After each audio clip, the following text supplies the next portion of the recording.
The silence in my dining room was deafening as 23 pairs of eyes stared at the official document I'd just placed next to the Christmas ham. The red ribbon I'd tied around the eviction notice matched the holiday decorations perfectly, though the shocked expressions around my table suggested my guests weren't appreciating my attention to detail. "What is this supposed to be?" Diane Walsh demanded, her manicured fingers hovering over the legal papers as if they might bite her. The woman who had waltzed into my home 3 months ago without so much as a phone call was now holding a 30-day notice to vacate, complete with legal references and my official letterhead. Before we jump back in, tell us where you're tuning in from, and if this story touches you, make sure you're subscribed, because tomorrow I've saved something extra. Special for you! It's exactly what it looks like, Diane, I replied, my voice steady as I carved another slice of ham. Your eviction notice. Merry Christmas. My husband Kevin's fork clattered against his plate, the sound echoing through the stunned silence. His sister Melissa had gone pale, while his brother Tyler was frantically texting under the table, probably alerting other family members to the drama unfolding in real time. But I felt nothing except a profound sense of calm washing over me as I watched 3 months of careful planning come to fruition. You see, when someone underestimates a real estate attorney who specializes in tenant rights and property law, they tend to forget that I know exactly how to protect what's mine. And after 93 days of having my boundaries trampled, my marriage tested, and my own home turned into someone else's kingdom, I'd decided it was time to remind everyone exactly whose name was on the deed. The look of absolute shock on Diane's face was worth every sleepless night I'd spent documenting her behavior, every carefully timed photograph, every recorded conversation that would hold up in court if necessary. She'd played her hand thinking, I was too polite, too accommodating, too desperate to keep the peace to ever push back. She was wrong. Now let me take you back to where this all began, because the woman sitting at my Christmas table in complete disbelief wasn't the same person who'd opened her front door to find Diane Walsh standing there with 3 suitcases and an entitled smile. My name is Natalie Rodriguez, and 3 years ago, I thought I'd found my perfect match in Kevin Walsh. We met at a coffee shop in downtown Denver where I was reviewing property contracts, and he was working on a marketing presentation for his firm. He struck up a conversation about the legal documents spread across my table, genuinely curious about my work rather than intimidated by it. Most men I'd dated seemed threatened by my success as a partner at Denver Property Law Group. But Kevin appeared impressed. Our courtship was refreshingly normal. He respected my career, supported my long hours during challenging cases, and never once suggested I should tone down my ambition. When he proposed 18 months later in the mountains outside Boulder, I said yes without hesitation. I'd finally found someone who saw my strength as an asset rather than a threat. The wedding was intimate, held at a vineyard in Palisade with just close family and friends. Kevin's parents, Robert and Diane Walsh, were polite during the planning process, though I noticed Diane's tendency to offer unsolicited opinions about everything from my choice of flowers to the guest list size. She seemed particularly concerned that we weren't having a larger celebration, mentioning several times how important appearances were in Kevin's industry. People judge you by the company you keep and the events you host, she'd said while reviewing our modest reception plans. Kevin's career depends on making the right impressions. I should have paid more attention to that comment, but I was too focused on starting my marriage to dissect every piece of advice from my new mother-in-law. Kevin assured me his mother meant well, that she just wanted our special day to be perfect. I chose to believe him because I was in love and optimistic about our future together. The first year of marriage was blissful. Kevin and I settled into my Cherry Creek townhouse, a property I'd purchased 2 years before we met. I'd specifically chosen the 3-bedroom, 2-bathroom home for its location near downtown and its potential as a long-term investment. The extra bedrooms served as my home office and a guest room, and the open-concept living area was perfect for the dinner parties I occasionally hosted for colleagues and clients. Kevin integrated seamlessly into my established routine. He appreciated the modern kitchen where I experimented with weekend cooking projects, enjoyed the privacy of our master suite with its mountain views, and never complained about the legal documents that sometimes spread across our dining table during complex cases. We talked about eventually buying a larger place together, maybe something with a yard for the children we hoped to have someday, but there was no rush. My townhouse was comfortable, paid for, and perfectly suited to our current needs. Diane visited occasionally during that first year, usually for birthday dinners or holiday celebrations. She was always polite, though I noticed her subtle critiques of my decorating choices, my cooking, and my tendency to work late into the evening. She'd make comments about how career women needed to prioritize differently once they were married, how important it was to create a welcoming home environment for their husbands. "Kevin works so hard at the office," she'd say while examining my minimalist living room decor. "He needs a space that feels warm and nurturing when he comes home. Maybe some softer colors, more personal touches." I'd smile and nod, making mental notes to ignore her suggestions later. My home reflected my personality perfectly: clean lines, quality furnishings, and a sophisticated color palette that I'd carefully curated over time. Kevin had never complained about the aesthetic, and I wasn't about to redecorate my space to suit someone else's vision of domestic bliss. The cracks in my peaceful existence began showing during our second year of marriage, when Kevin's marketing firm started experiencing financial difficulties. Several major clients had ended their contracts, and rumors of potential layoffs created stress throughout the company. Kevin began working longer hours, taking on additional responsibilities, and worrying constantly about job security. I supported him through this difficult period, encouraging him to update his resume and network with contacts at other firms, while reassuring him that my income could sustain us if necessary. As a partner at a successful law firm specializing in Denver's booming real estate market, I earned significantly more than Kevin did in marketing. This had never been an issue between us, but I noticed his parents seemed uncomfortable with the financial dynamic. "It must be challenging for Kevin, having a wife who out-earns him," Robert mentioned during one particularly awkward dinner conversation. "Men need to feel like providers, like they're contributing meaningfully to the household." I'd bitten my tongue, choosing not to point out that Kevin contributed plenty through his emotional support, household responsibilities, and partnership in our marriage. Financial contribution wasn't the only measure of worth in a relationship, but I sensed that explaining this concept to Kevin's parents would fall on deaf ears.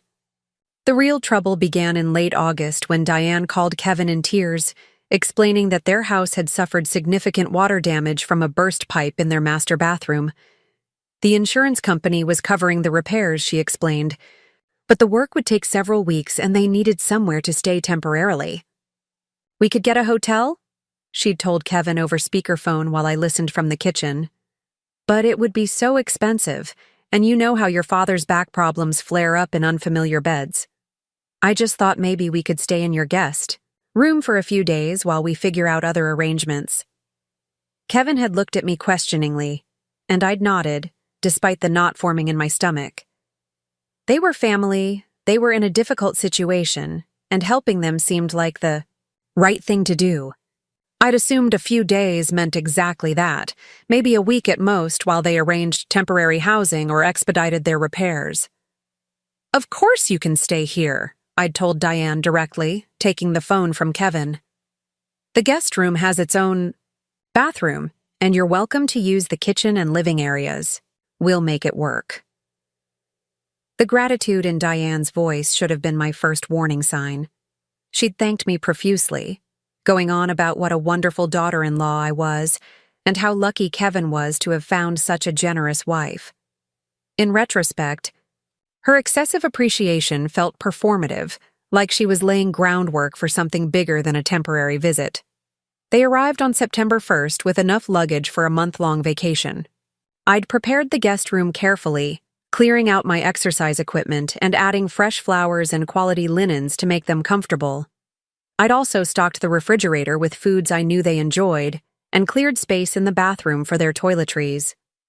Diane toured my home with the critical eye of someone evaluating a hotel, commenting on everything from the thread count of the guest towels to the water pressure in the shower. She seemed satisfied with the accommodations, though she mentioned that the guest bed was smaller than she was used to, and the room faced east, which meant morning sunlight might disturb Robert's sleep schedule. "We'll make do," she'd said with a martyred sigh that made me feel guilty for not offering them my master bedroom instead. The first week went smoothly enough.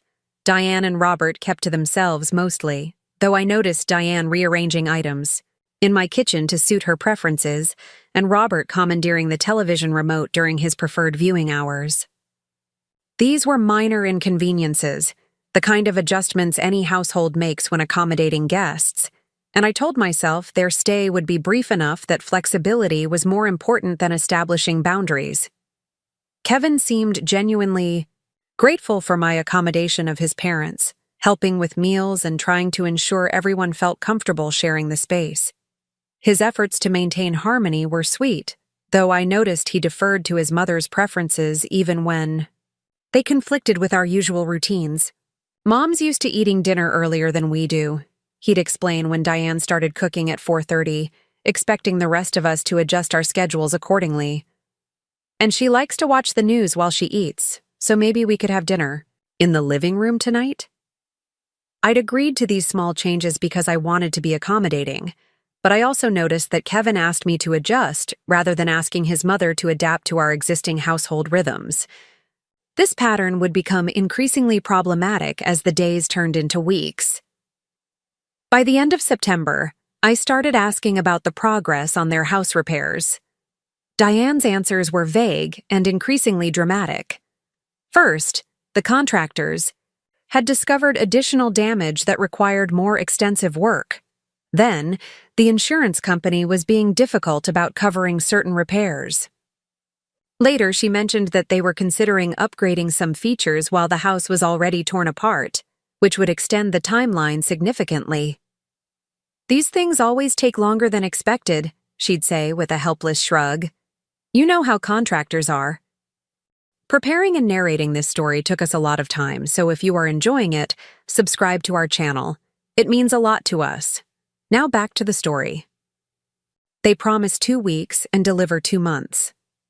I'd suggested they might be more comfortable in a furnished apartment or extended stay hotel while waiting for their repairs to be completed. After all, living in someone else's space, even family, had to be stressful for them too. Wouldn't they prefer their own privacy and independence? Diane's response revealed the first glimpse of her true intentions. "Oh, honey, that would be so expensive. And honestly, we're enjoying spending time with you and Kevin. It's been years since we've had real quality time together as a family. Besides, you have all this space, and it's not like we're any trouble. We keep to ourselves, help with cooking and cleaning, and Robert's been handling some of those little maintenance tasks around the house that Kevin never has time for." She wasn't wrong about Robert's helpfulness. He'd fixed a loose cabinet door, adjusted the garage door opener, and replaced several burned-out light bulbs throughout the house. But her comment about spending quality time together struck me as odd, since they'd lived in Denver for Kevin's entire adult life and had plenty of opportunities for family bonding that didn't require moving into our home. More concerning was her casual dismissal of my suggestion about alternative accommodations, as if my preference for privacy in my own home was unreasonable. The phrase, "you have all this space," particularly bothered me because it implied that unused space in my home was somehow available for indefinite occupation by others. October brought more significant changes to our household dynamic. Diane began treating my home like her own, rearranging furniture to suit her preferences, replacing items she considered inadequate, and establishing routines that assumed her permanent residence. She bought new kitchen towels because mine weren't absorbent enough, relocated my living room lamps because the lighting was insufficient for Robert's evening reading, and replaced my bathroom soap with brands that were gentler on mature skin. When I came home from work to find she'd moved my home office supplies to make room for Robert's crossword puzzle books and newspaper collection, I realized We needed to have a conversation about boundaries and expectations. "Diane," I'd said, carefully, finding her in the kitchen preparing what had become her nightly elaborate dinner preparation. "I appreciate you making yourself at home here, but I need my office space to remain functional for work purposes. Could we find somewhere else for Robert's reading materials?" Her response was a masterclass in manipulation disguised as reasonable explanation. "Oh, of course, dear. I just thought since you mostly work at your office downtown, it seemed wasteful to have all that space sitting empty when Robert needs somewhere comfortable to do his puzzles. You know how important mental stimulation is for seniors. But if you need the space occasionally, I'm sure we can work something out."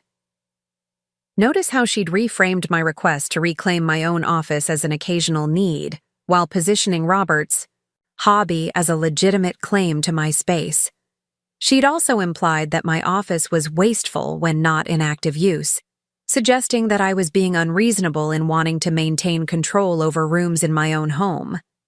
This conversation revealed Diane's strategy more clearly than I'd understood before.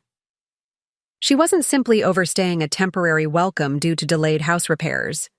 She was systematically establishing herself as a permanent resident of my home, using incremental changes and emotional manipulation to make her presence seem both natural and necessary. The realization should have prompted immediate action, a clear conversation about timelines and expectations, but I made the mistake that many conflict-avoidant people make when dealing with manipulative personalities. I convinced myself that direct confrontation would create unnecessary drama, that the situation would resolve itself naturally once their house repairs were completed, and that maintaining family harmony was more important than asserting my preferences about my own living space. This decision to avoid confrontation in the moment would cost me months of peace, strain my marriage, and ultimately require far more dramatic action than a simple conversation would have entailed. But sometimes we need to learn lessons the hard way, and Diane Walsh was about to become my most expensive teacher.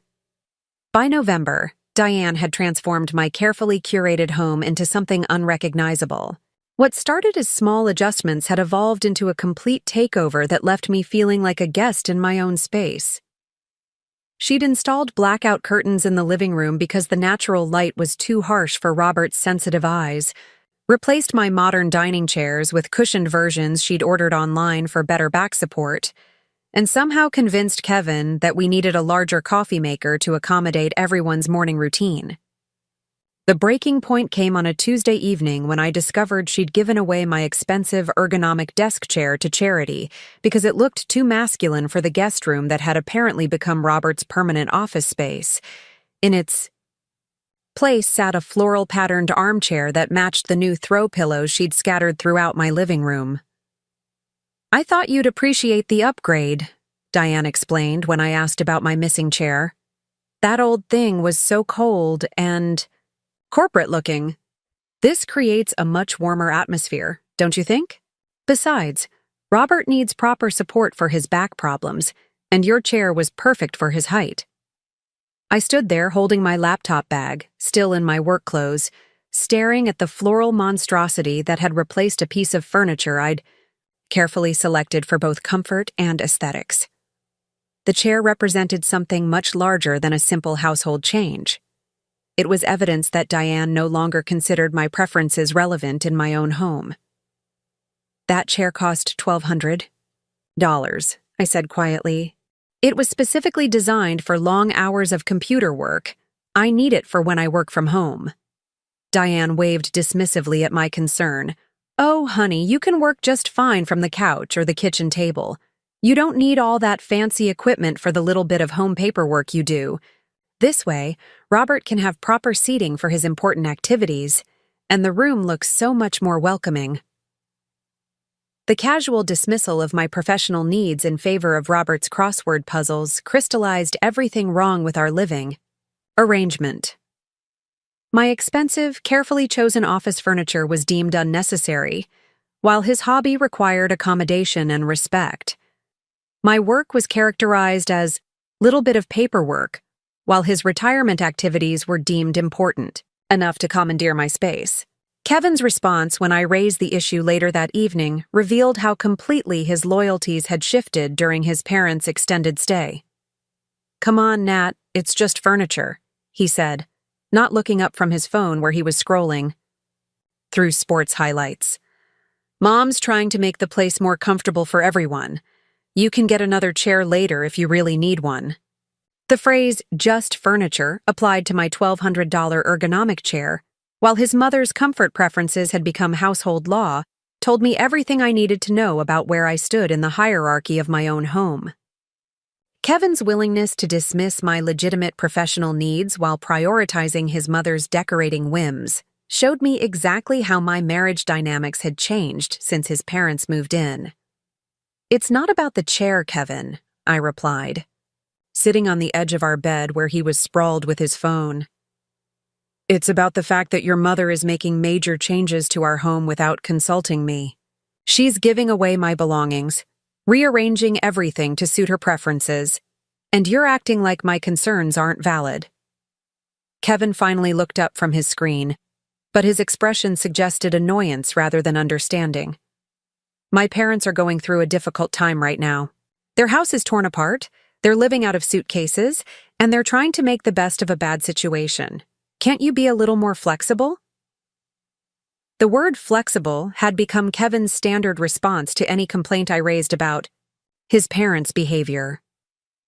When Diane started using my expensive skincare products because the hotel toiletries were too harsh, Kevin asked me to be flexible.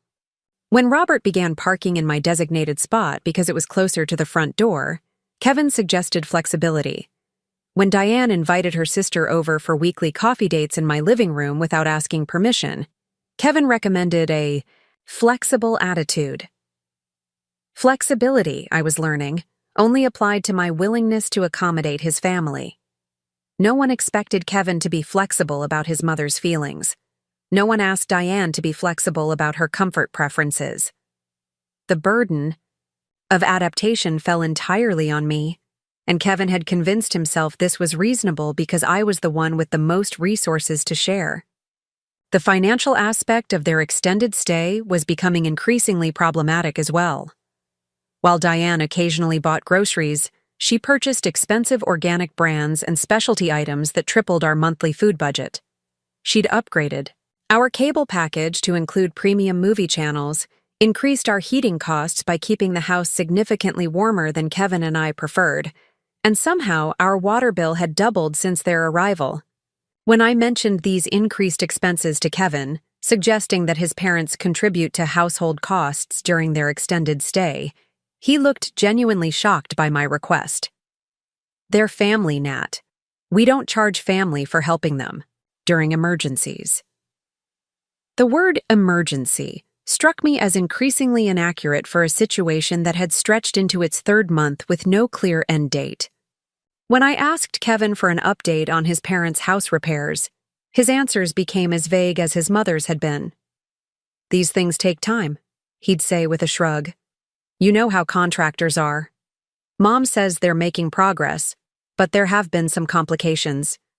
I decided to investigate these complications myself, using my professional resources to research the public records associated with Robert and Diane's address. What I discovered changed everything I thought I knew about their living situation and their reasons for staying in my home. According to county records, Robert and Diane Walsh had sold their house in early August, nearly a month before they'd moved in with us.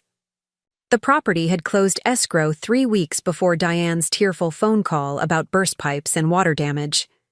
There had been no insurance claim filed for water damage at their address. There had been no contractors hired for repairs.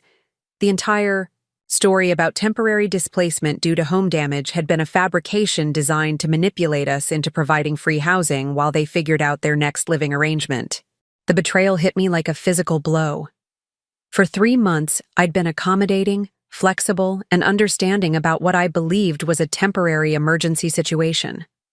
I'd allowed my home to be transformed, my routines disrupted, and my marriage strained because I thought I was helping family members through a difficult time.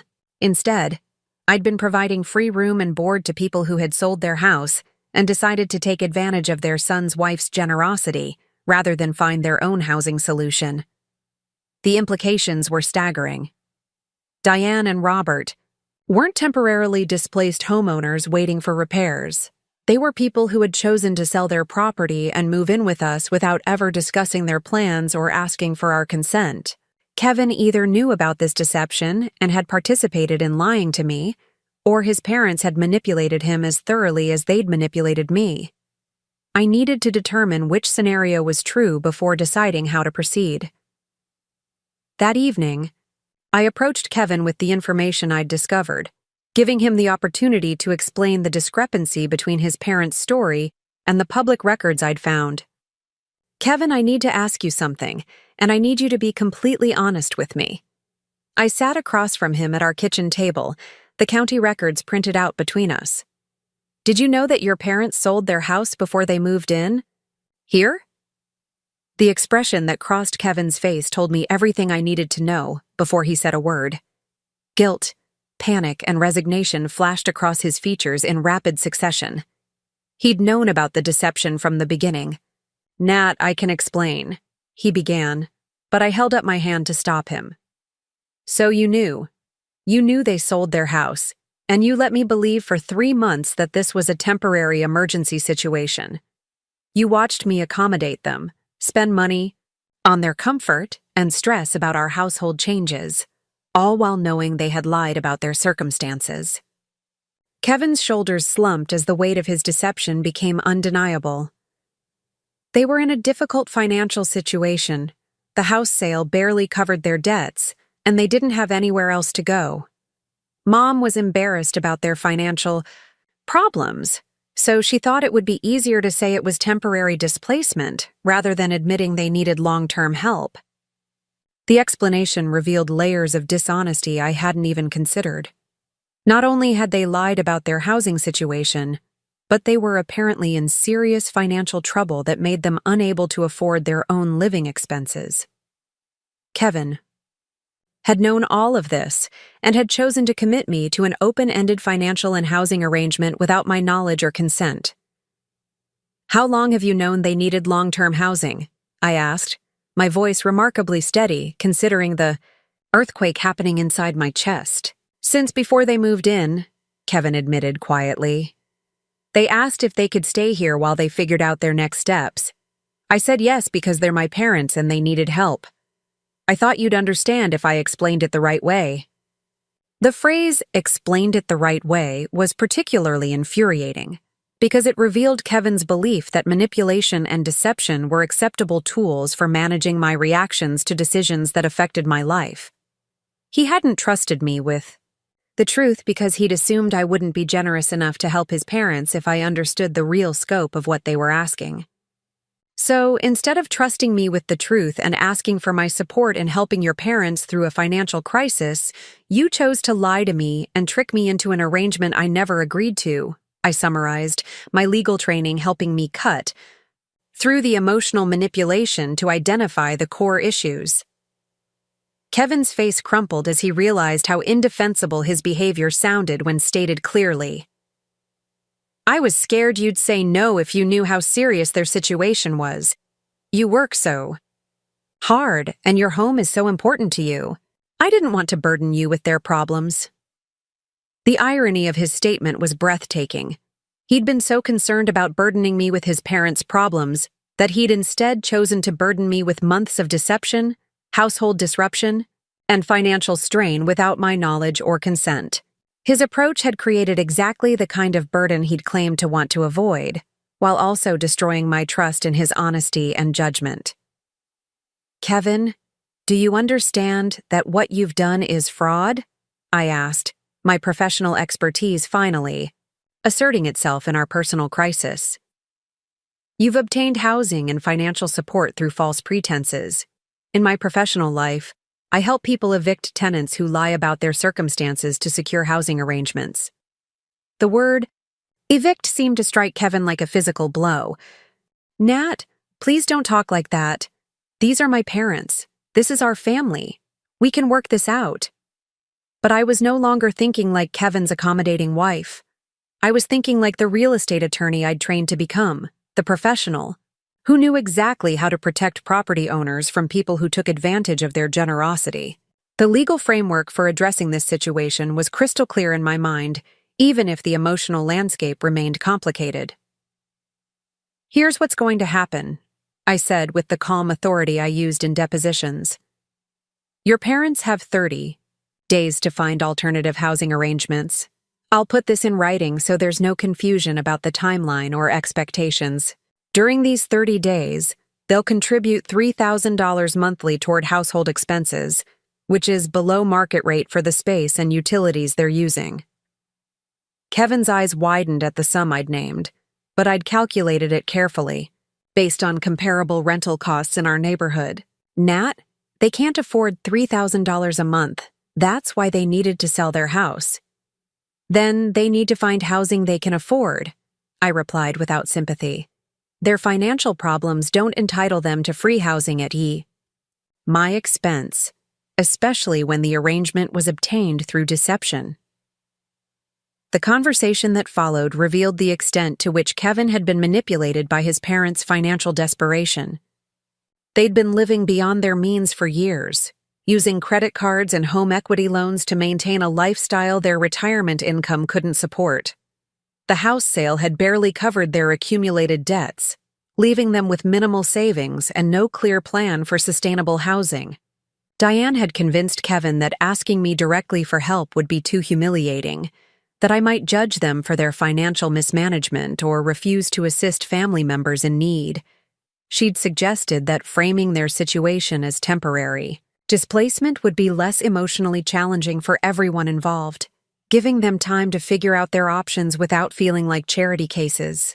Kevin had accepted this reasoning because it allowed him to help his parents without confronting the difficult conversations that honest communication would have required.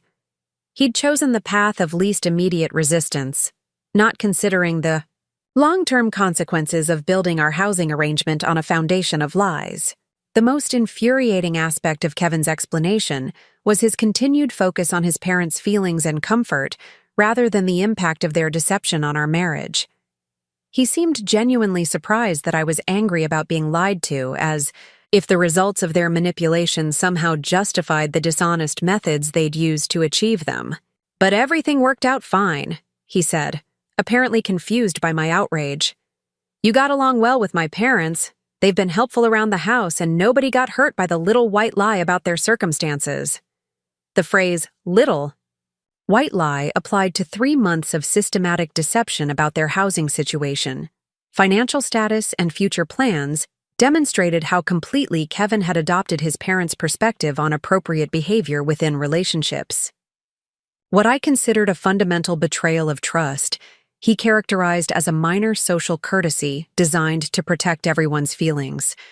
This conversation forced me to confront an uncomfortable truth about my marriage that I'd been avoiding for months. Kevin's loyalty to his parents superseded his commitment to honesty with me. When forced to choose between his family's comfort and our relationship's integrity, he'd chosen his family without hesitation or apparent regret. The realization that my husband considered me less deserving of truth and respect than his parents' comfort was devastating.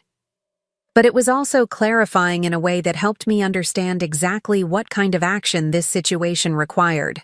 I spent the next week documenting everything I could about Robert and Diane's actual living situation, financial status, and the timeline of their deception. As a real estate attorney, I understood the importance of thorough documentation when dealing with difficult tenant situations, and I approached this personal crisis with the same methodical preparation I'd use for any complex legal case. The documentation process revealed additional layers of manipulation I hadn't previously recognized.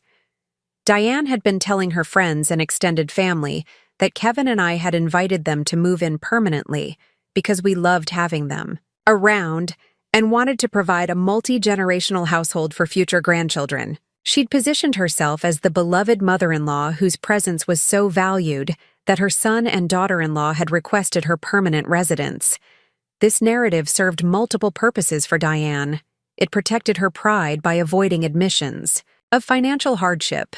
It made her appear wanted and valued rather than desperate and dependent, and it created social pressure that would make asking them to leave seem cruel and unreasonable to outside observers. I also discovered that Robert and Diane had been telling Kevin that I was thriving with their presence, that I seemed happier and more relaxed with help around the house, and that they believed I was grateful for the family connection their residents provided. They'd systematically misrepresented my feelings and reactions to Kevin, making him believe I was content with the arrangement while simultaneously telling me he was grateful for my accommodation of his parents. This triangulated communication pattern had prevented Kevin and me from having honest conversations about the impact of his parents' extended stay on our marriage. Each of us had been operating under false assumptions about the other's feelings, assumptions that were carefully cultivated by people who benefited from our continued misunderstanding. The manipulation was sophisticated and effective, designed to maintain their housing arrangement by preventing the direct communication between Kevin and me that might have resulted in their eviction months earlier. Diane had positioned herself as the helpful interpreter of everyone's feelings, ensuring that conflicts were minimized and her presence remained welcome. Recognizing the extent of their manipulation crystallized my resolve to end this situation decisively. These weren't confused family members who had made poor communication choices during a stressful time. These were calculating individuals who had systematically deceived multiple people to secure free housing and financial support while avoiding accountability for their circumstances. The 30-day timeline I'd given Kevin was more generous than they deserved, but it demonstrated my commitment to handling the situation legally and ethically despite their dishonest behavior. I would document everything, follow proper procedures, and ensure that any future attempts to manipulate or deceive me would be met with swift legal consequences. By December 1st, exactly 3 months after Robert and Diane had moved into my home under false pretenses, I was ready to formalize my eviction notice and reclaim control of my living situation. The Christmas dinner timing wasn't chosen for dramatic effect, though I admit it provided a certain poetic justice that appealed to my sense of irony. The holidays had always been important to Diane, an opportunity to showcase her family hosting skills and create memorable traditions that positioned her as the heart of family celebrations. She'd been planning an elaborate Christmas dinner for weeks, inviting extended family members and talking about how wonderful it would be to host everyone in my spacious home.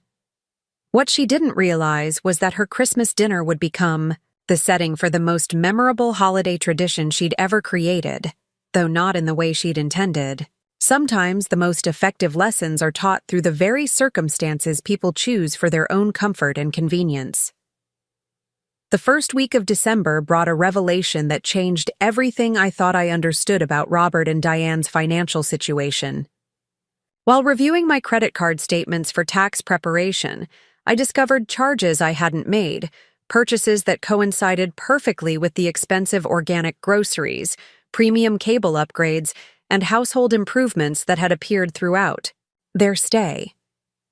Diane had somehow gained access to my credit card information and had been using it to fund her enhanced lifestyle in my home. The charges were clever, mixed in with legitimate household expenses in amounts that wouldn't immediately trigger fraud alerts. $150 at Whole Foods here, $200 at Target there, $75 for a subscription service I'd never heard of. Individually, each charge seemed plausible as something I might have purchased and forgotten about. Collectively, they represented nearly $4,000 in unauthorized spending over 3 months. The discovery required me to confront an uncomfortable truth about the level of violation I'd been tolerating. This wasn't simply a case of difficult houseguests overstaying their welcome. This was financial theft, identity fraud, and criminal behavior disguised as family emergency assistance. I spent hours that weekend reviewing months of statements, meticulously documenting each unauthorized charge and cross-referencing them with my actual receipts and purchase records. The pattern that emerged was damning and systematic. Diane had been treating my credit cards like her personal shopping account, funding everything from her weekly salon appointments to expensive Christmas gifts for extended family members. The most infuriating discovery was a series of charges to a high-end furniture store that corresponded exactly with the dates when my living room had been mysteriously upgraded with new lamps, throw pillows, and decorative accessories. Diane hadn't simply rearranged my existing furniture to suit her preferences. She'd been purchasing expensive replacements using my money, then positioning these improvements as generous gifts she was providing to enhance my home. When I confronted Kevin with the evidence of his mother's theft, his response revealed just how completely his moral compass had been compromised by months of enabling his parents' manipulative behavior. "Are you sure these charges aren't just mistakes?" he asked, examining the printed statements spread across our kitchen table. "Maybe she used your card accidentally, thinking it was her own. You know how confusing it can be when multiple people are sharing household expenses. The suggestion that nearly $4,000 in unauthorized charges over 3 months could be accidental demonstrated either willful ignorance or deliberate complicity on Kevin's part. My credit cards didn't resemble theirs in color, design, or account information.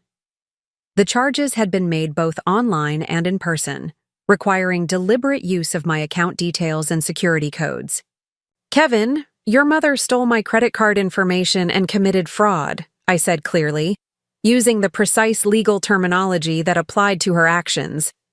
"This isn't a mistake or confusion about shared expenses. This is criminal behavior that I could prosecute if I chose to involve law enforcement." The mention of criminal prosecution seemed to penetrate Kevin's denial in a way that previous conversations hadn't achieved. His face paled as he realized the potential consequences of his mother's actions extended far beyond family drama into actual legal liability. "Nat, please don't talk about involving the police," he said, his voice taking on the desperate quality I'd heard increasingly often when discussions about his parents arose. "She's elderly, she's been under stress, and involving law enforcement would destroy her reputation in the community. Can't we handle this privately as a family matter?" The phrase "family matter" had become Kevin's standard deflection whenever his parents' behavior crossed clear boundaries of acceptable conduct. When Diane had given away my expensive office chair without permission, it was a family matter requiring understanding rather than consequences. When Robert had damaged my car while using it without asking, it was a family matter that shouldn't involve insurance claims or repair costs. Now, when his mother had committed multiple felonies by stealing my financial information, it was still a family matter that shouldn't involve appropriate legal responses. "Kevin, this stopped being a family matter when your mother started committing crimes," I replied, my patience finally exhausted with his attempts to minimize serious misconduct. "She didn't accidentally use my credit cards. She deliberately accessed my financial information, used it without permission, and concealed her theft by mixing fraudulent charges with legitimate household expenses." I pulled out my phone and showed Kevin the photos I'd taken of my credit cards, which had been left on my dresser the previous evening, but were now carefully repositioned in a slightly different arrangement. "I marked their positions last night with invisible ink that shows up under UV light. Your mother moved these cards sometime between midnight and 6 this morning, which means she's still actively accessing them." The expression on Kevin's face, as he realized the extent of his mother's ongoing criminal behavior, was a mixture of shock, embarrassment, and fear. He'd been defending her actions as misunderstandings and accidents, but the evidence of continued deliberate theft was impossible to rationalize or excuse. "What do you want me to do?" he asked, his voice hollow with the recognition that his family's behavior had crossed lines that couldn't be uncrossed through explanations or apologies.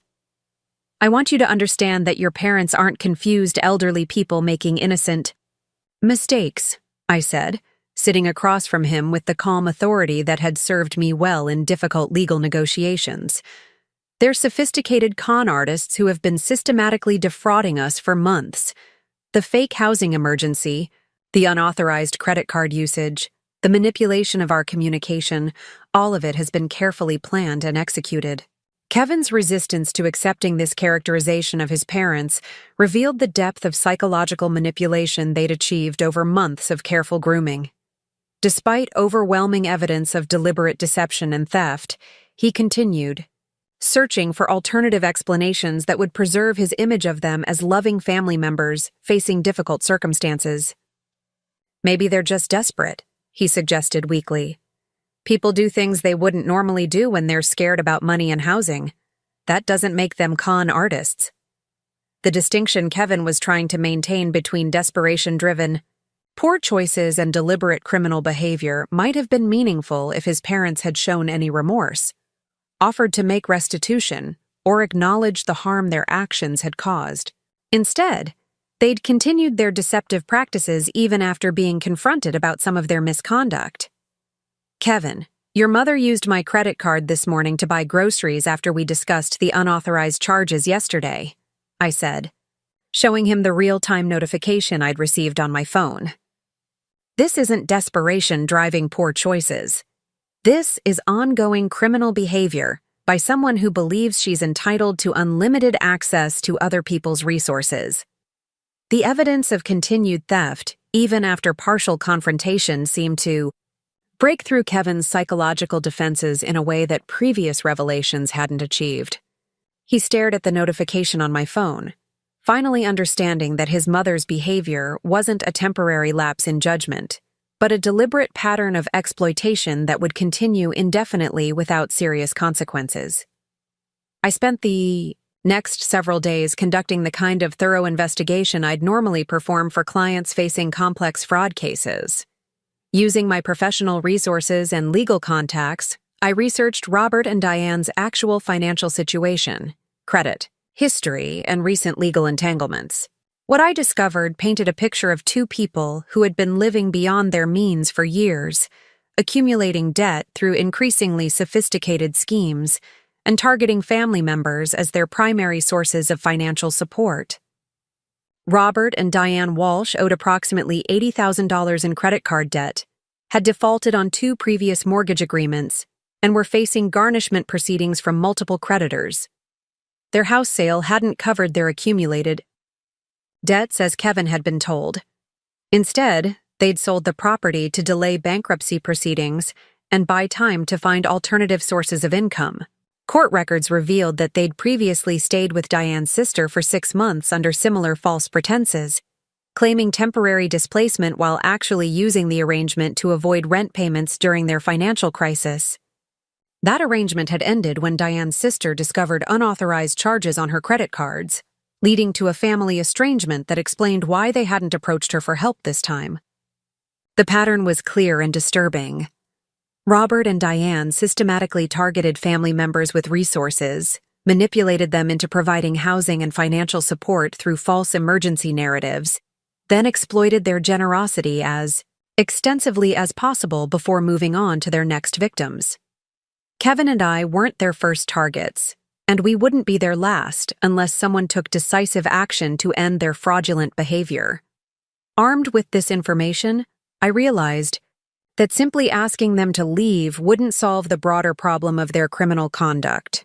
They would continue targeting other family members, friends, or vulnerable individuals unless they faced serious consequences that made future fraud attempts impossible or inadvisable. The decision to involve law enforcement wasn't motivated by vindictiveness or anger, though I certainly felt both emotions toward people who had violated my trust so completely. It was motivated by my professional responsibility to prevent ongoing criminal behavior, and my personal commitment to ensuring that other potential victims wouldn't suffer the financial and emotional damage that Kevin and I had experienced. I scheduled a consultation with Detective Maria Santos at the Denver Police Department's Financial Crimes Unit, bringing with me the comprehensive documentation I'd assembled over weeks of investigation. Detective Santos reviewed my evidence with the experienced eye of someone who'd seen similar fraud cases many times before. "This is a textbook example of family-based financial fraud," she explained after reviewing my documentation. "The perpetrators use emotional manipulation and family loyalty to prevent victims from reporting criminal behavior. They're counting on your reluctance to prosecute family members which is why they feel safe continuing their theft even after being confronted. Detective Santos confirmed that Robert and Diane's behavior constituted multiple felonies, including identity theft, credit card fraud, and obtaining housing through false pretenses.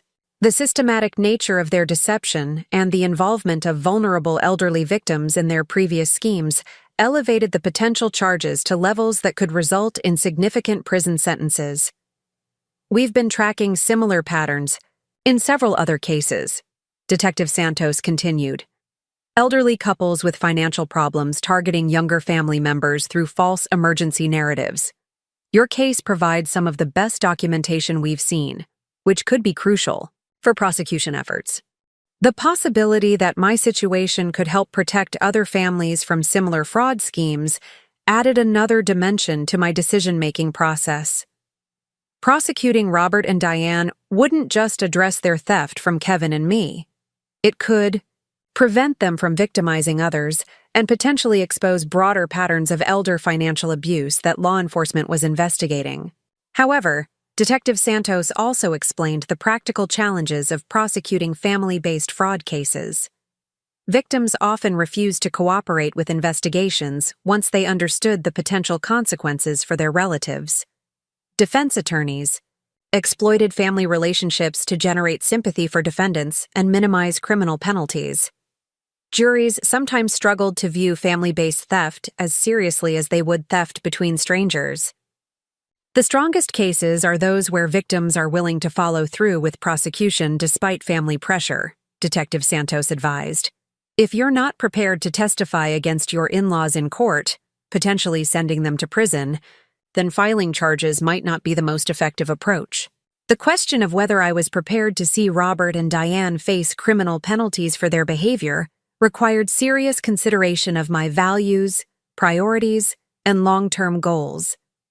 I'd entered this situation wanting to reclaim my home and restore my marriage to its previous stability.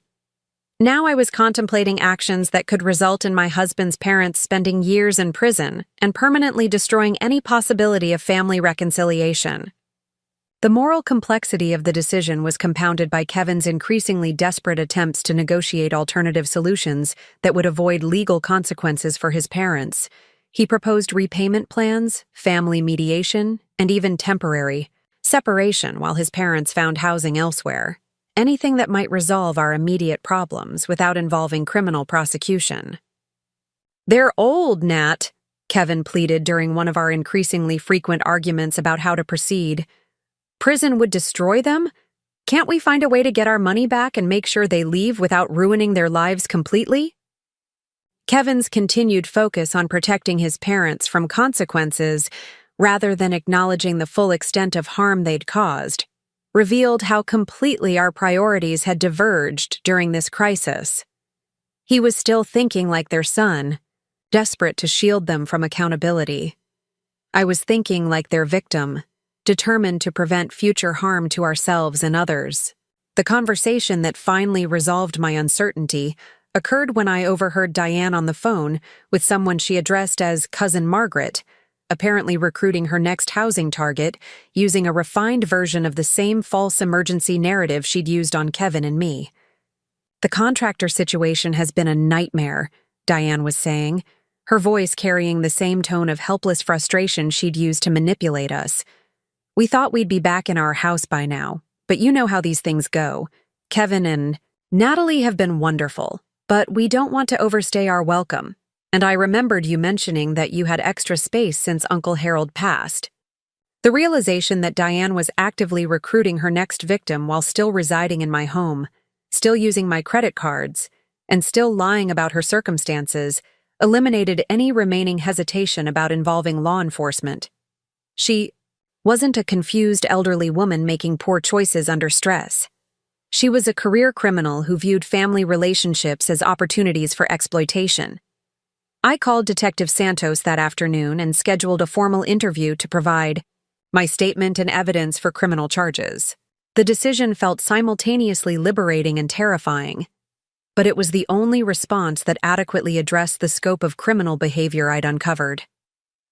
Kevin's reaction when I informed him of my decision to pursue prosecution was more extreme than I'd anticipated. He accused me of vindictiveness, cruelty, and prioritizing money over family relationships. He threatened to leave me if I proceeded with charges that could send his parents to prison. He even suggested that my professional training had made me too quick to involve legal solutions instead of seeking family-based resolutions. "This is who you really are," Kevin said during our final argument about the prosecution decision. "When things get difficult, you choose legal battles over family loyalty. You'd rather destroy my parents than work together to solve our problems." The accusation that wanting to stop ongoing criminal behavior represented a character flaw rather than appropriate boundary setting revealed how completely Kevin had internalized his parents' victim narrative. In his mind, I was the aggressor for refusing to tolerate theft, fraud, and systematic deception. His parents were the victims for facing consequences of their criminal choices. This conversation forced me to confront the possibility that my marriage might not survive the actions necessary to reclaim my home and financial security.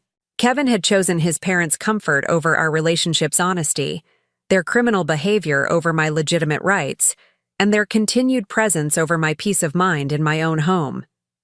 The choice between preserving my marriage and protecting myself from ongoing victimization shouldn't have been necessary, but Kevin's unwillingness to support appropriate consequences for his parents' behavior had created exactly that dilemma. I could continue enabling criminal behavior to maintain family harmony, or I could take decisive action that might end my marriage, but would definitely end my victimization. Standing in my kitchen that December evening, looking at the credit card statements documenting months of theft, listening to Kevin defend people who had systematically defrauded us, I realized that some choices make themselves. The woman who had built a successful legal career protecting other people's property rights couldn't rationalize allowing her own rights to be violated indefinitely for the sake of maintaining relationships with people who viewed her only as a resource to be exploited. The eviction notice I'd been preparing as a boundary-setting measure had evolved into something much more comprehensive. Along with the 30-day notice to vacate, I would be serving Robert and Diane with documentation of the criminal charges being filed against them and the evidence that would be presented in court. Christmas dinner would indeed be memorable, but not in any way Diane had anticipated when she'd begun planning her elaborate holiday celebration in my dining room. December 20th arrived with the kind of crisp Colorado morning that made the mountains look close enough to touch. I stood at my kitchen window, watching Robert shovel the walkway with the same methodical precision he brought to all his activities, completely unaware that his industrious helpfulness would be ending in 5 days. Diane was already bustling around the kitchen, preparing her elaborate Christmas menu planning session that had somehow expanded to include 17 family members for dinner on Christmas Day. The irony of watching them settle deeper into their routines while I finalized the legal documents that would upend their comfortable deception wasn't lost on me. They'd grown so confident in their manipulative success that they'd stopped even pretending their stay was temporary. Diane had begun talking about spring gardening plans for my backyard and suggesting renovations that would make the guest bathroom more suitable for permanent residents. My phone buzzed with a text from Detective Santos confirming our final evidence review meeting scheduled for December 23rd. The timing was perfect, allowing me to complete the criminal complaint paperwork while ensuring that all documentation would be ready for service alongside the eviction notice on Christmas Day. The coordination required careful planning, but, then again, event planning had always been one of my professional strengths. Kevin had been increasingly distant since our argument about prosecution, spending more time at work and communicating with me primarily through polite but strained conversations about household logistics. His withdrawal might have concerned me more if I hadn't been so focused on the meticulous preparation required to execute my plan effectively. The emotional processing could wait until after I'd reclaimed control of my living situation. The guest list for Diane's Christmas dinner had grown beyond the capacity of my dining room, requiring her to rent additional tables and chairs that would transform my entire first floor into an elaborate dining space. She'd consulted me about these arrangements with the casual assumption that I'd be delighted to host nearly 20 people in my home for an event I'd had no voice in planning. "I've arranged for the rental company to deliver everything on Christmas Eve morning," Diane had announced while reviewing her detailed timeline. "The extra tables will fit perfectly in the living room if we move your furniture temporarily. Kevin's cousin Sarah offered to bring her good china since we'll need place settings for 17, and I've ordered a beautiful centerpiece arrangement that will complement your existing color scheme."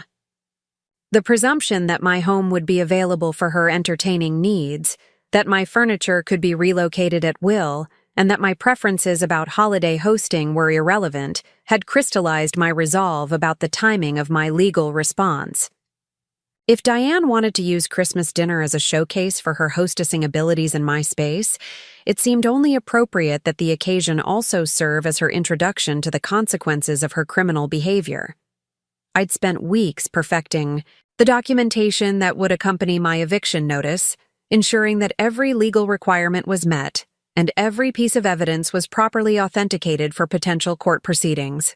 The package I'd prepared included the formal 30-day notice to vacate, copies of all fraudulent credit card charges with supporting documentation, screenshots of the false housing emergency communications, and a detailed timeline of their deceptive practices over the past 4 months. The criminal complaint I'd filed with Detective Santos would be served simultaneously with the eviction paperwork, creating a comprehensive legal response that addressed both the housing violation and the financial crimes. The coordination between civil and criminal proceedings would make it impossible for Robert and Diane to manipulate individual aspects of their situation without addressing the full scope of their misconduct. My attorney, Patricia Chen, had reviewed all documentation and confirmed that my legal strategy was both sound and comprehensive. She'd also prepared protective measures that would prevent Robert and Diane from attempting to damage my property, steal additional items, or retaliate against me during their departure process. Given their history of financial fraud and property manipulation, Patricia had advised during our final consultation, we need to assume they might attempt to damage your home or steal valuable items before leaving. The restraining order components of your filing will allow immediate law enforcement intervention if they engage in any retaliatory behavior. The restraining order provision was something I'd added after discovering that Robert and Diane had attempted similar retaliation against Diane's sister when she'd confronted them about their credit card theft. According to court records from that situation, they'd damaged appliances, stolen electronics, and attempted to claim ownership of improvements they'd made to her property using her money. Kevin remained unaware of the comprehensive nature of my legal preparations, though his behavior suggested he suspected something significant was developing. He'd begun asking careful questions about my work schedule, my meetings with unspecified colleagues, and my increased focus on financial paperwork. His attempts at casual inquiry felt more like reconnaissance than genuine interest in my professional activities. "You've been working a lot of late hours lately," he'd mentioned while we passed each other in our hallway, both of us maintaining the polite distance that had characterized our interactions since our argument about prosecution. "Big case coming up?" The question contained an undercurrent of anxiety that suggested Kevin's intuition was warning him about developments he couldn't quite identify. His growing nervousness was probably influenced by his parents' increasing confidence about their permanent residency, creating a tension between his guilt about their deception and his fear of consequences for their behavior. I'd responded to his inquiry with vague references to year-end legal work and tax preparation, technically truthful answers that didn't reveal the specific nature of my activities. The partial honesty felt appropriate given Kevin's participation in months of deliberate deception about his parents' circumstances and ongoing criminal behavior. December 23rd brought an unexpected complication when Diane announced that she'd invited 2 additional families to Christmas dinner, bringing the total guest count to 23 people. The expansion of her guest list without consulting me demonstrated how completely she'd assumed ownership of holiday planning in my home, but it also provided additional witnesses for the legal document service I'd planned. "I hope you don't mind the extra guests," Diane said while reviewing her updated seating arrangements spread across my kitchen table. The Morrison family just returned from visiting relatives, and Patricia's daughter is home from college, so it seemed cruel to exclude them from our celebration. Family gatherings are so much more meaningful when everyone feels included. The emphasis on inclusion and family feelings in the context of people who had systematically excluded me from major decisions about my own home was particularly galling, but I simply nodded and continued reviewing my own paperwork while she planned her elaborate event. By Christmas evening, the concepts of inclusion and family loyalty would have entirely different meanings for everyone gathered around my dining tables. My final meeting with Detective Santos confirmed that all criminal complaint documentation was properly filed and ready for service. The charges included multiple counts of identity theft, credit card fraud, obtaining housing through false pretenses, and conspiracy to commit financial crimes. The evidence package we'd assembled was comprehensive enough to support prosecution, even if Robert and Diane attempted to claim confusion, desperation, or misunderstanding as defenses. The systematic nature of their deception and the involvement of multiple victims makes this a strong case for prosecution, Detective Santos confirmed while reviewing our final evidence compilation. The service of criminal charges alongside your eviction notice will demonstrate the serious legal consequences of their behavior and may discourage them from attempting similar schemes with other family members. The criminal charges would also create a public record that future potential victims could discover through background checks, making it much more difficult for Robert and Diane to successfully implement their false emergency housing schemes with other relatives or acquaintances. The prosecution would serve broader protective purposes beyond simply addressing their theft from Kevin and me. Christmas Eve morning arrived with Diane in full hostess mode, directing the rental delivery team with the confidence of someone orchestrating an event in her own home. She'd transformed my living and dining areas into an elegant, entertaining space that showcased her decorating abilities and attention to detail. The irony that her final performance as lady of the house would also serve as the setting for her legal reckoning added a theatrical element to the situation that appealed to my sense of justice. Kevin spent the morning helping his father with last-minute preparations while avoiding direct conversation with me about the family gathering or our ongoing relationship tensions. His discomfort was increasingly obvious, but I attributed it to general anxiety about family dynamics rather than specific awareness of my legal preparations. The rental tables were arranged to create one continuous dining space stretching from my formal dining room through the living room to the bay window area near the kitchen. Diane had covered them with elegant linens and created elaborate place settings using a combination of borrowed china, rented glassware, and silver serving pieces that transformed my casual home into something resembling a small restaurant's private dining room. "Everything looks absolutely beautiful," I told Diane honestly while surveying her decorating accomplishments. "You've created something really special here."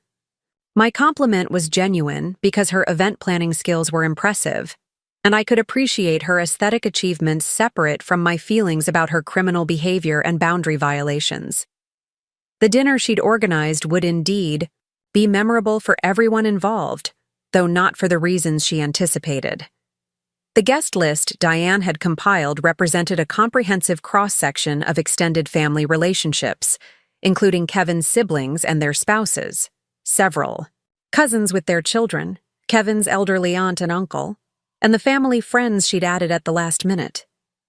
The gathering would provide maximum witnesses for the legal document service while ensuring that news of Robert and Diane's legal troubles would spread quickly throughout their social network.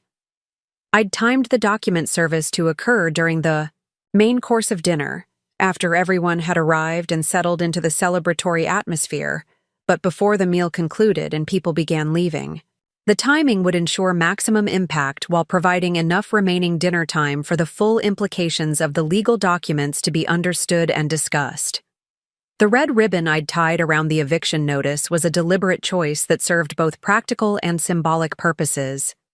The bright color would draw immediate attention to the document when I placed it on the table, while the ribbon created a gift-like presentation that emphasized the irony of receiving legal consequences disguised as a holiday surprise. Christmas. Morning dawned clear and cold, with the kind of pristine mountain visibility that made Denver's location seem like a postcard advertisement for Colorado living. I dressed carefully in a burgundy wool dress that projected professional authority while remaining appropriate for holiday entertaining. The outfit choice was deliberate, designed to reinforce my position as the homeowner and legal professional who was taking control of an untenable situation. Diane had been awake since dawn, preparing food and finalizing table arrangements with the energy of someone hosting the social event of the season. Her excitement about showcasing her entertaining skills in my beautifully appointed home was touching in a way that might have generated guilt if I hadn't discovered her months of systematic financial theft and deception. "This is going to be such a wonderful celebration," Diane said while arranging the final floral centerpieces. "There's nothing more important than family coming together, especially during the holidays.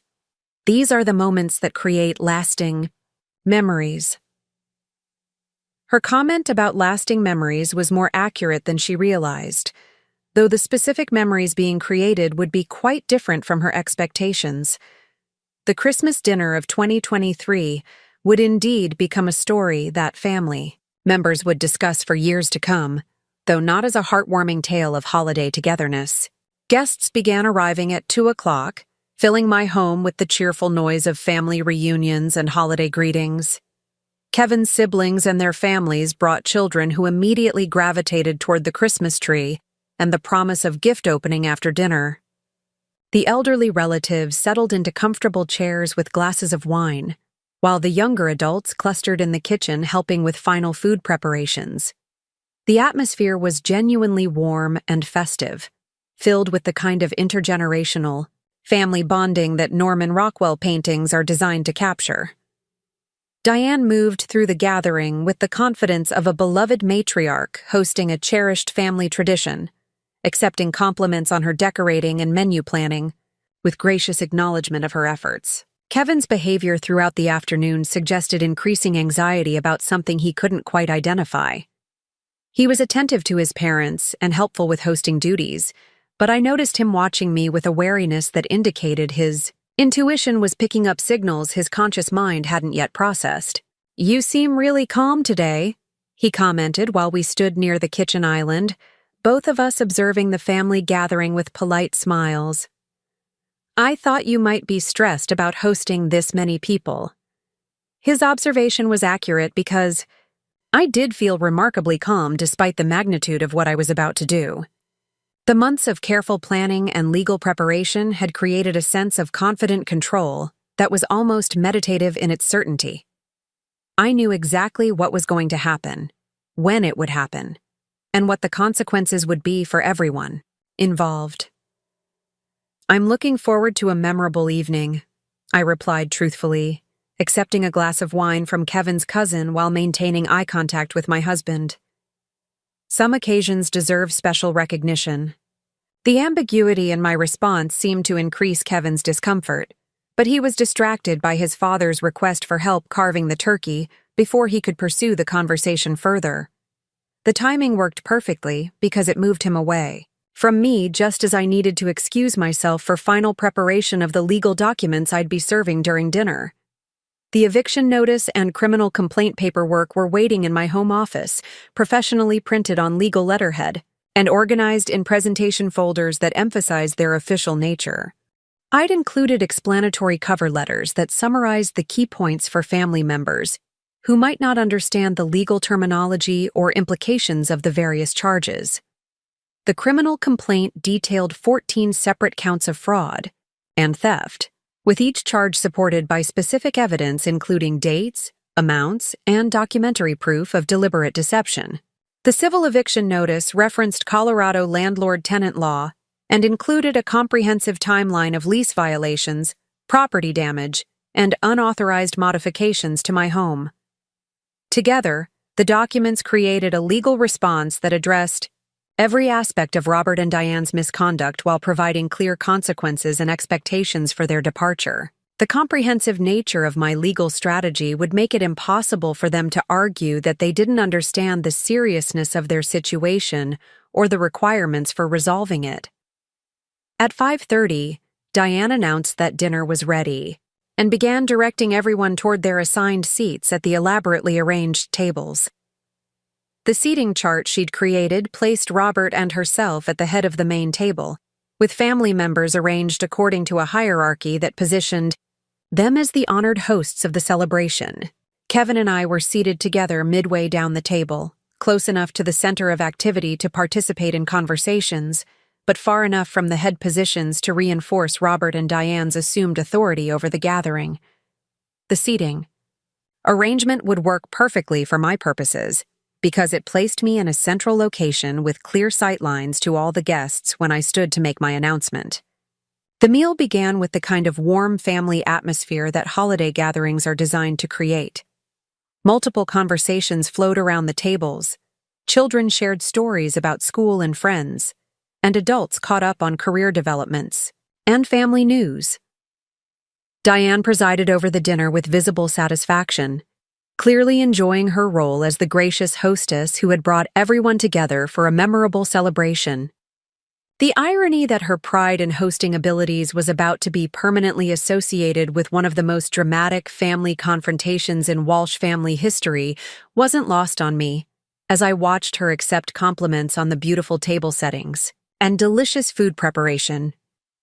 Sometimes the most effective lessons are delivered in the settings people choose for their own comfort and validation. As the main course plates were being cleared and people began settling back in their chairs with satisfied expressions, I stood and moved toward the head of the table where Robert and Diane were seated. The movement drew attention from several family members, who probably assumed I was going to offer a toast or express gratitude for the wonderful meal they'd prepared. Instead, I reached into my jacket pocket and withdrew the legal documents I'd prepared, each one wrapped with its distinctive red ribbon that matched the holiday decorations scattered throughout the room. The contrast between the festive presentation and the serious legal content created exactly the kind of memorable moment that would ensure this Christmas dinner became legendary in family storytelling. Before we move on to dessert, I announced in the clear, professional voice I used for important legal presentations, I have some documents that need to be served to Robert and Diane Walsh. The silence that followed my announcement was so complete. I could hear the grandfather clock ticking in the hallway. 23 family members sat frozen in their chairs, forks suspended halfway to mouths, wine glasses paused mid-sip, children's chatter cut off as if someone had pressed a mute button on the entire gathering. Diane's face cycled through confusion, disbelief, and growing horror as she processed what I'd just said. Her hand trembled as she reached for the ribbon-wrapped document I'd placed directly in front of her dinner plate, the red bow creating a mockingly festive contrast against the formal legal letterhead visible through the presentation folder. "What is this supposed to mean?" Robert asked, his voice carrying the authority of someone accustomed to being the patriarch of family gatherings. "Some kind of joke?" "It's exactly what I said," I replied calmly, remaining standing at the head of the table where everyone could see and hear me clearly. "Legal documents that need to be formally served to both of you. The ribbons are just for presentation since we're celebrating Christmas." Kevin's sister Melissa was the first to break the stunned silence. "Natalie, what are you talking about? What kind of legal documents?" I gestured toward the folders in front of Robert and Diane, who were both staring at them as if they contained explosive devices. A 30-day eviction notice and criminal complaint documentation for multiple counts of fraud, identity theft, and obtaining housing through false pretenses. The words hung in the air like smoke from an explosion, their implications slowly penetrating the shocked minds of family members who had gathered to celebrate Christmas dinner and were instead witnessing the complete destruction of their understanding of recent family dynamics. Diane's voice came out as a strangled whisper. "Criminal complaint? 14 separate felony charges, actually. I said with the same professional tone I used when explaining complex legal situations to clients. Each one supported by extensive documentation of deliberate fraud and theft spanning the past 4 months. Kevin's chair scraped against the hardwood floor as he stood abruptly, his face drained of color. "Natalie, what the hell are you doing?" The profanity at Christmas dinner in front of elderly relatives and young children would normally have drawn sharp rebukes from multiple family members, but everyone was too shocked by the larger drama unfolding to worry about language violations. "I'm serving legal notice to 2 people who have been systematically defrauding us since September," I replied, meeting Kevin's horrified gaze with steady eye contact. "Your parents sold their house before moving in here, lied about emergency circumstances, and have been using my credit cards without permission to fund their lifestyle while living in my home rent-free." The gasps from around the table were audible now, as family members began processing the implications of what I'd revealed. Kevin's Aunt Margaret actually dropped her wine glass, the sound of crystal shattering against china creating a punctuation mark for the destruction of family illusions happening in real time. "That's not true," Diane said, but her voice lacked conviction, and her eyes were darting around the table seeking support from family members who were now staring at her with dawning suspicion rather than sympathy. I reached into my other jacket pocket and withdrew a thick folder of supporting documentation. "I have bank records showing the sale of your house on August 15th, 3 weeks before you claimed to have water damage. I have credit card statements documenting $4,000 in unauthorized charges. I have recorded phone conversations where you recruited additional housing targets using the same false emergency narrative you used on us." The methodical presentation of evidence was having the desired effect on our audience. Faces around the table were shifting from confusion to understanding to outrage, as family members realized they'd been witnessing an elaborate deception rather than a heartwarming story of intergenerational family support. Tyler, Kevin's younger brother, was the first to find his voice. "Mom, is this true? Did you really sell your house and lie about it?" Robert attempted to take control of the narrative with bluster and indignation. "This is outrageous. How dare you ambush us like this in front of our family? We've done nothing but try to help around here and show appreciation for your hospitality." "Appreciation," I repeated, savoring the word. "Like using my credit card this morning to buy groceries after I confronted you about unauthorized charges yesterday? That kind of appreciation?" I pulled out my phone and showed the real-time purchase notification that had appeared during our Christmas morning preparations. $73 at King Soopers at 9:47 this morning. Would you like to explain how that demonstrates appreciation rather than ongoing theft? The concrete evidence of continued criminal behavior, even after partial confrontation, eliminated any possibility that Robert and Diane could characterize their actions as misunderstandings or mistakes. The family members closest to them could see the notification on my phone screen, confirming that their theft was both deliberate and ongoing. Carla, Tyler's wife, spoke into the horrified silence. "Oh my God, Diane, you've been stealing from them this whole time?" "It's not stealing when you're family," Diane said desperately, grasping for any argument that might generate sympathy from her audience. "We've been contributing to the household, helping with maintenance, making improvements. We never took anything that wasn't shared freely." The word freely in the context of secret credit card charges was so absurd that several family members actually laughed, though the laughter had a shocked, nervous quality that indicated their discomfort with the entire situation. "Shared freely," I repeated, opening the folder of evidence to a page documenting her most expensive unauthorized purchases. "Like the $800 massage chair you bought with my credit card and had delivered to your bedroom? Or the $1,200 you spent on Christmas gifts for extended family members using my account information?"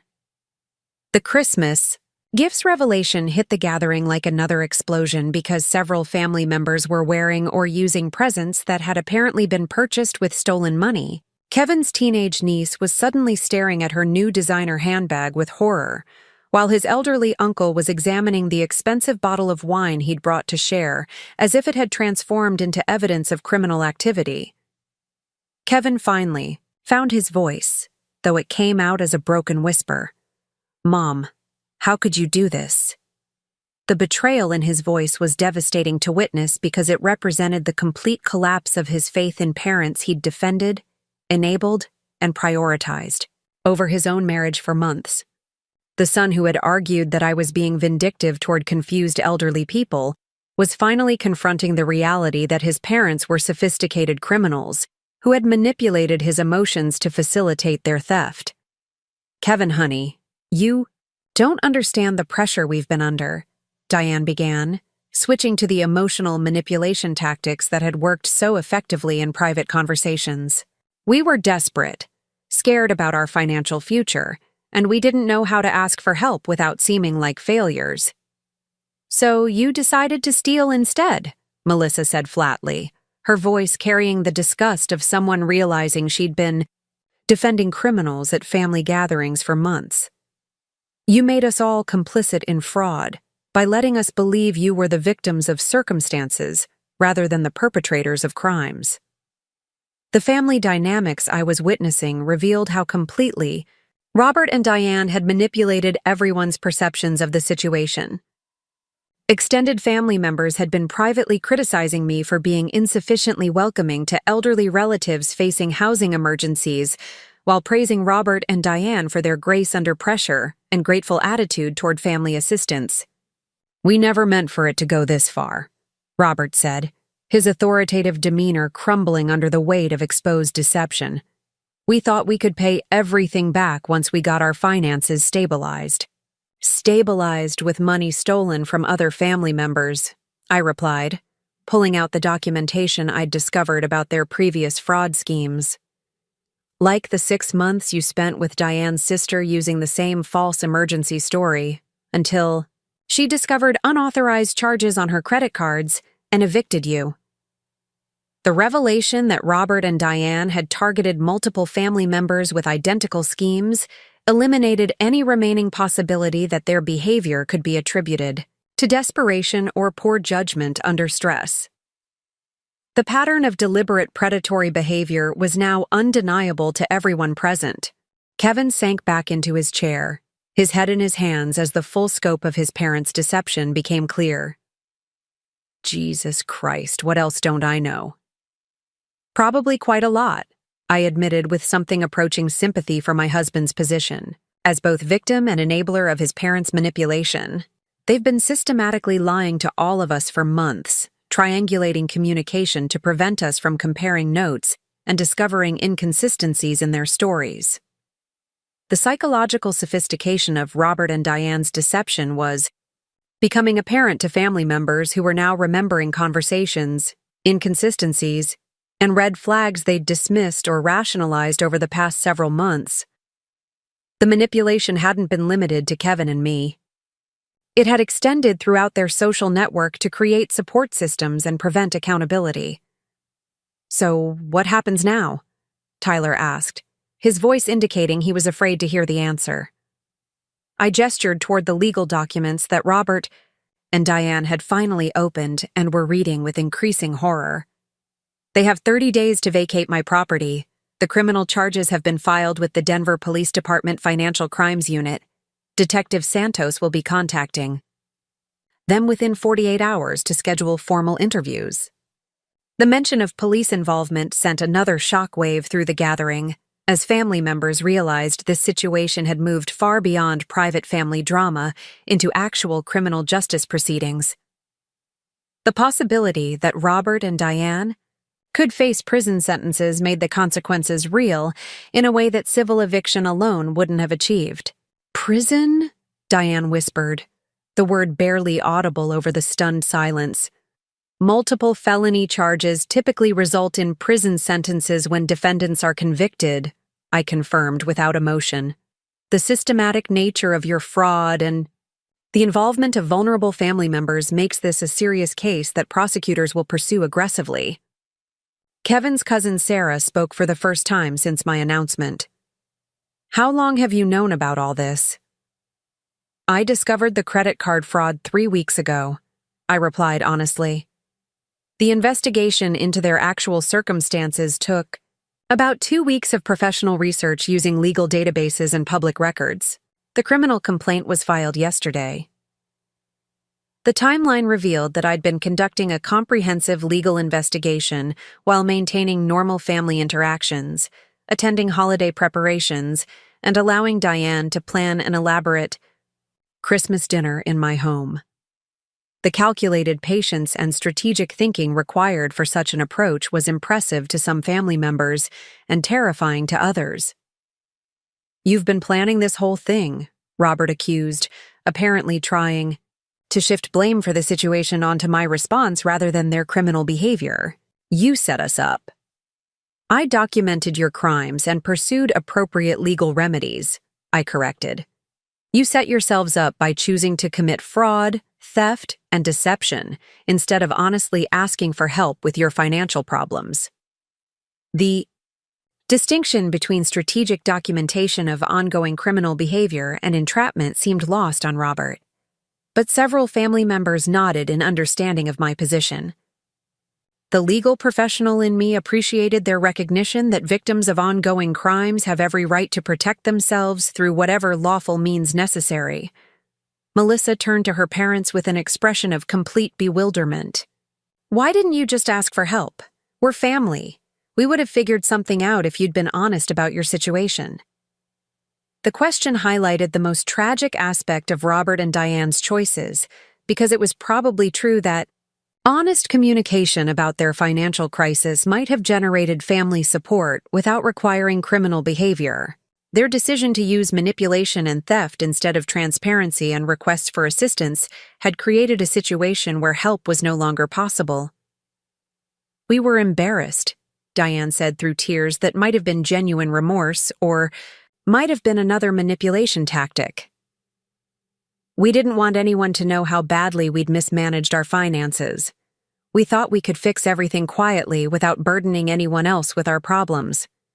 So, you decided to burden us with criminal behavior instead," Kevin said, his voice growing stronger as anger replaced shock. "You made me complicit in fraud by lying to my wife. You made me choose between my marriage and defending people I thought were victims when you were actually criminals." The impact on Kevin's relationship with his parents was perhaps the most devastating consequence of their deception because it represented the destruction of fundamental trust between family members. Even if they somehow avoided prison sentences, the knowledge of their manipulative behavior would permanently alter every future interaction. "Kevin, please," Robert attempted one final appeal to family loyalty. "We're still your parents. We made mistakes, but we love you. Don't let this destroy our family." "You destroyed our family when you chose to commit crimes instead of asking for help," Kevin replied with a finality that surprised everyone, including me. "You destroyed it when you lied to me for months and made me an accomplice to defrauding my own wife." The transformation in Kevin's perspective was remarkable to witness because it represented his complete rejection of the emotional manipulation tactics that had controlled his behavior for months. The son who had prioritized his parents' comfort over his wife's legitimate rights was finally choosing appropriate boundaries over enabling criminal behavior. The dinner guests began leaving shortly after this exchange, the holiday celebration, irreparably destroyed by revelations that would require weeks or months for family members to fully process. Children were hustled toward coat closets by parents who were eager to escape the toxic atmosphere, while elderly relatives shook their heads in bewilderment at behavior they couldn't comprehend from people they'd known for decades. Robert and Diane retreated to their room, presumably to discuss their limited options for responding to criminal charges and eviction proceedings. The legal documents I'd served made clear that their choices were essentially limited to voluntary departure within 30 days, or forced removal through court proceedings that would create additional legal complications. Kevin and I were left alone in my dining room, surrounded by the remnants of what had been planned as a joyous family celebration, but had instead become the most dramatic confrontation in Walsh family history. The elaborate table settings and festive decorations created a surreal backdrop for the conversation we needed to have about our marriage's future. "I'm sorry," Kevin said quietly, his voice carrying genuine remorse that I hadn't heard in months of arguments about his parents. "I should have supported you from the beginning. I should have seen what they were doing." The apology was meaningful, because it represented acknowledgement of choices he'd made, rather than circumstances that had happened to him. Kevin was finally taking responsibility for prioritizing his parents' manipulation over his wife's legitimate needs and concerns. "Thank you for saying that," I replied, feeling something approaching relief for the first time in months. "But we need to talk about whether sorry is enough to rebuild what's been damaged." The conversation that followed lasted until nearly midnight and covered months of accumulated resentment, broken trust, and fundamental disagreements about family loyalty versus appropriate boundaries. Kevin's willingness to finally confront his parents' criminal behavior was encouraging, but it didn't automatically resolve the underlying issues that had made their manipulation possible. The 30 days that followed were challenging, but ultimately transformative for our marriage. Robert and Diane departed on schedule, apparently choosing voluntary relocation over criminal prosecution negotiations. They moved to Arizona, where Diane's remaining sister agreed to provide temporary housing, with strict supervision and financial oversight. The criminal charges were reduced to misdemeanors in exchange for full restitution and agreement to avoid contact with previous victims, an outcome that satisfied my goals of recovering stolen money and preventing future fraud without requiring lengthy court proceedings. Kevin entered individual therapy to address the psychological manipulation he'd experienced and develop healthier boundaries with family members who exhibited problematic behavior. Our marriage counseling sessions were productive because both of us were finally committed to honest communication rather than conflict avoidance. 6 months later, my home felt like my own space again. The guest bedroom had been converted into a proper home office with a new ergonomic chair. The living room had been restored to my preferred minimalist aesthetic, and the kitchen operated according to routines that Kevin and I established together rather than accommodating external demands. The Walsh family dynamics required significant adjustment, as extended family members processed the revelation that respected elderly relatives had been career criminals who manipulated family loyalty to facilitate theft. Some relationships were permanently damaged, while others grew stronger through shared commitment to honesty and appropriate boundaries. Kevin's relationship with his parents remained strained, but gradually improved as they demonstrated genuine behavior changes rather than continued manipulation attempts. The geographic distance and supervised living arrangement prevented them from creating new opportunities for problematic behavior while allowing limited contact that satisfied Kevin's need for family connection. Looking back on that Christmas dinner confrontation, I realized it represented more than just the resolution of a specific housing and fraud situation. It was the moment when I reclaimed not just my home, but my right to establish and enforce boundaries that protected my well-being and financial security. The legal skills that had served my clients so effectively in property disputes and tenant conflicts had ultimately been necessary to protect my own interests against people who viewed family relationships as opportunities for exploitation rather than sources of mutual support and respect. Sometimes the most important battles we fight are the ones that teach us our own worth and establish the standards we'll accept in our most intimate relationships.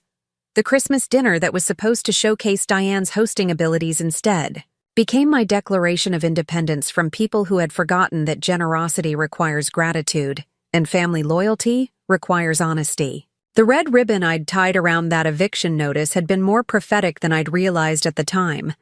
It wasn't just gift wrapping for legal documents, it was the bow on a package containing my self-respect, my financial security, and my refusal to be diminished by people who mistook kindness for weakness. In the end, the best gift I gave myself that Christmas was the recognition that some relationships are worth fighting for, while others are worth fighting against. The difference lies in whether the people involved are committed to mutual respect or simply seeking opportunities for personal advantage. Up next, you've got 2 more standout stories right on your screen. If this one hit the mark, you won't want to pass these up. Just click and check them out.